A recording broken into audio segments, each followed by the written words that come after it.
নমস্কার, সবাই কেমন আছো? আশা করছি সবাই ভীষণ ভালো আছো। তো আজকে মঙ্গলবার, এখন ওই ঘড়িতে 6:30 মতো বাজে। আজকে একটু বেরোবো। তো চলো, কোথায় যাচ্ছি তোমাদের সঙ্গে নিশ্চয়ই সেটা শেয়ার করবো। তো সাথে থাকো, দেখতে থাকো। তো আমি বেরিয়ে পড়েছি রুম থেকে। তো এখন মোটামুটি ওই 6টা মতো বাজে, 6টা না 6:30 মতো হয়তো বাজে। আমি মোটামুটি ওই 6:35 কি 40 ট্রেনটা ধরবো। বাড়ি থেকে প্রায় অনেকটাই রাস্তা যাব, মোটামুটি পৌনে 1 ঘন্টা মতো লাগবে আমার পৌঁছাতে। তো জানাবাবু তো অফিসেই গিয়েছিল, ওকে বললাম আর ফেরার দরকার নেই, যেহেতু একই রাস্তায় যাচ্ছি। তো ওখান থেকে ব্যাক করে বাড়ি আবার সেই একই জায়গায় যাওয়া ওর পক্ষে একটু জার্নি বেশি হয়ে যাবে। তাই জন্য বললাম আমরা পৌঁছে যাব, তো তুমি আমাকে ওখানে অফিস থেকে বেরিয়ে জয়েন করে নিও। আর ও বলেছিল দুপুরবেলা বেরোলে হয়তো চলে আসতো, কিন্তু যেহেতু আমরা বিকালে বেরিয়েছিলাম, তো সেই সময় তো আর অফিস ছুটির সময় নয়। তো বেকার ছুটি করার কোনো দরকার নেই, যখন আমি একাই যেতে পারবো। তো এখন আমি ট্রেন ধরবো, তো সেই জন্য স্টেশনের দিকে যাচ্ছি। আজকে আমি আর সারা দুজনেই বেরোলাম। আকাশটা দেখে বুঝতে পারছো, আকাশের অবস্থা কিন্তু খুবই খারাপ। প্রায় সপ্তাহখানেক ধরেই ভাবছি বেরাবো, কিন্তু এইরকম ওয়েদারের জন্য সাহস করে বেরোতে পারছিলাম না। একা হলে যদিও বা চলে যেতাম, ছোট্ট মেয়েটাকে নিয়ে রাস্তায় ভিজে গেলে এমনিতেই ওর ঠান্ডা লেগে আছে, তাহলে আর দেখতে নেই। তো তোমাদেরকে বলেছিলাম তোমাদের সবজি মার্কেটটা দেখাবো। তো এটা ছিল সানশাইনের সবজি মার্কেটটা। যেহেতু এখন বিকালের দিকে, তো এখন খুব একটা ফাঁকাই থাকে। সন্ধ্যের পর থেকে আবার মার্কেটটা যেরকম জমজমাট সেরকম থেকে যাবে। তো স্টেশনের বাইরের ভিড়টা বুঝতেই পারছো, এটা হচ্ছে অফিস ছুটির টাইম যেহেতু। এক তো ট্রেনে, আর দুই হচ্ছে রাস্তায়, দুটো জায়গাতেই ভীষণ ধরনের ভিড় হবে। তো ওটাই ভাবছি যে লোকালে তো সিট পাওয়াটা একটু ডিফিকাল্ট হয়ে যায় আমাদের এখানে, জানো লোকাল ট্রেনে কত ভিড় হয়। একা থাকলে যদিও বা হেঁটে চলে যাওয়া যায়, কিন্তু সারাকে নিয়ে দাঁড়িয়ে 1 ঘন্টা রাস্তা যাওয়াটা একটু টাফ। তো আমি আর কাউন্টারে লাইন দেবো না, কারণ মেন টিকিট কাউন্টারে লাইন দিতে গেলেই আমার নয় নয় করে আধা ঘন্টা থেকে 40 মিনিট চলে যাবে। তো তাই জন্য আমাদের স্টেশনের এখানে এরকম অনেক ছোট ছোট প্রাইভেট কাউন্টার থাকে, যেখানে হয়তো টাকা একটু বেশি নেয়, কিন্তু টিকিটটা তুমি একটু তাড়াতাড়ি পেয়ে যাবে। তো যাই হোক, আমি টিকিট নিয়ে নিয়েছিলাম, আর তোমাদেরকে আমি ব্রিজের উপর থেকে জাস্ট নিচের মার্কেটটা দেখাচ্ছিলাম। তো এখন দেখব কত নম্বর প্ল্যাটফর্মে ট্রেনটা দিয়েছে। তো এই যে এখন আমি হাঁটছি, যে কোনো সময় বৃষ্টি চলে আসতে পারে। আর দেখলাম টাইমও হয়ে গেছে ট্রেনের। তো আমি জাস্ট একটু তাড়াতাড়ি নামছিলাম। একা হলে না ছুটে ছুটে চলে যাওয়া যায়, কিন্তু বাচ্চাটাকে নিয়ে খুব ডিফিকাল্ট যাওয়াটা। আর ও রাস্তাঘাটে বেরোলে এত বেশি লোকজন আর গাড়ি ঘোড়া দেখতে দেখতে যায়, মানে একবার এই দিক একবার ওই দিক, ওকে নিয়ে রাস্তায় বেরোনোটা খুব এক দুষ্কর ব্যাপার। তো এই যে আমি প্ল্যাটফর্মে নেমে পড়েছি, এবার এখান থেকেই আমি ট্রেনটা পেয়ে যাব। আর চেষ্টা করব ফার্স্ট ট্রেন ধরার, কারণ স্লো ধরলে আরও দেরি হয়ে যাবে। আর জানাবাবু অফিস থেকে বেরিয়ে গেলে ওকে অনেকক্ষণ ওয়েট করতে হবে। একটা ট্রেন ঢুকে পড়েছে, বাট এটাতে আমরা যাব না, আমরা এর পরেরটায় যাব। তোমরা হয়তো অনেকেই জানো মুম্বাই লোকাল ট্রেনে কী রকমের ভিড় হয়। তো সকালের দিকটা করে জন্য আমি কখনই যাওয়ার চেষ্টা করি না, সবসময় দুপুরের দিকটা বা জাস্ট এই সময়টা ধরলে তবু ট্রেনটা একটুখানি ফাঁকা পাওয়া যায়। তো সেই জন্যই ভাবলাম যে না, ডাক্তারবাবুকে বললাম সমস্ত কাজ সেরে আমি বিকালবেলায় বেরাবো। তো মনে হচ্ছে ট্রেন দিয়ে দিয়েছে। এই যে আমাদের ট্রেন ঢুকে পড়েছে, দেখতে পাচ্ছ লেডিসের কাজটা কত ভিড়। আমি জানতাম এইরকমই হবে, তো সেই জন্য আমি লেডিসের উঠছি না, আমি ফার্স্ট কম্পার্টমেন্টেই উঠে যাব।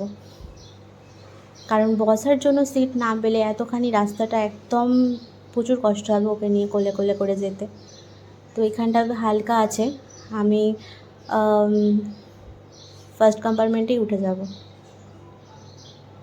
কারণ প্রেগনেন্সি থেকে শুরু করে এখন পর্যন্ত আমি চেষ্টা করছি ফার্স্ট ক্লাসে ওঠার, কারণ নর্মালি জেনারেলে ভীষণ পরিমাণে ভিড় হয়, আর এতটাই ভিড় হয় তুমি পা রাখার জায়গা পাবে না। তো যাই হোক, যেহেতু একটা স্টেশনের পরেই আমাদের স্টেশনটা, তো সেই জন্য বসার জন্য সিট পেয়ে গিয়েছিলাম। তো যাই হোক, আমি চলে এসেছি, আমি নেমেও পড়েছি। অনেকটাই সন্ধে হয়ে গেছে, প্রায় এখন ওই 7:30 মতো বেজে গেছে। তো আমাকে এখন এখান থেকে বেরিয়ে ওভারব্রিজ ক্রস করতে হবে। তোমরা জাস্ট গ্যাদারিংটা বুঝতে পারছো কী পরিমাণে ভিড়।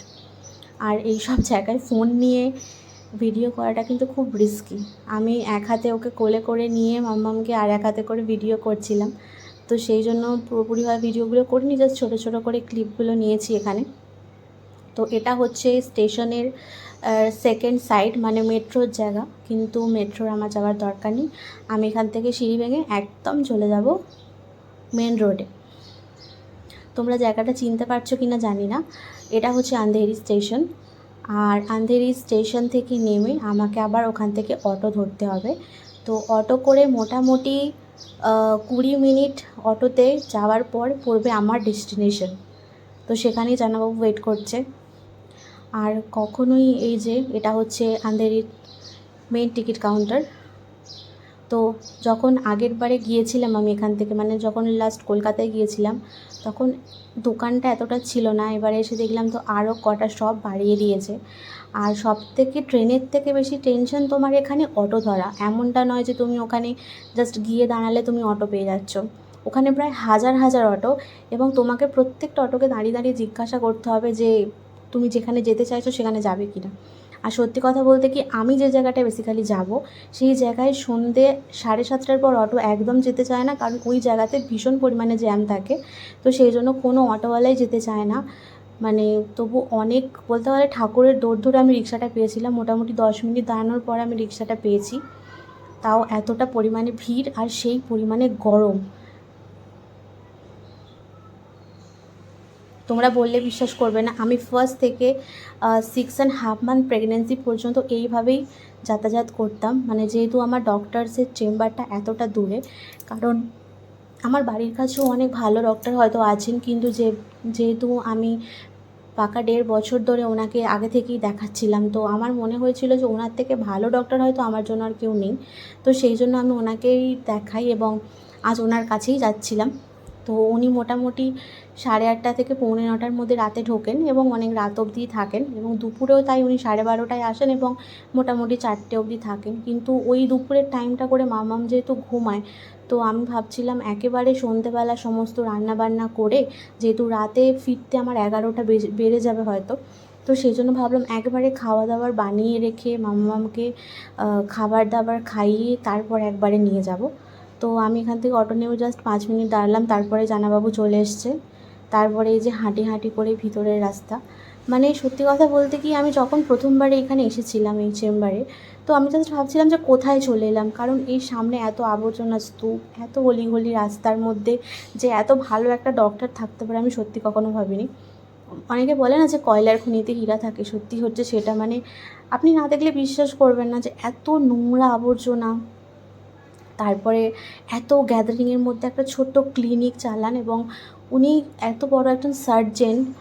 ওনার সেই মানে এটুকুও একটা নিজেদের মধ্যে অহংকার নেই যে হ্যাঁ আমি এখানে কেন বসছি।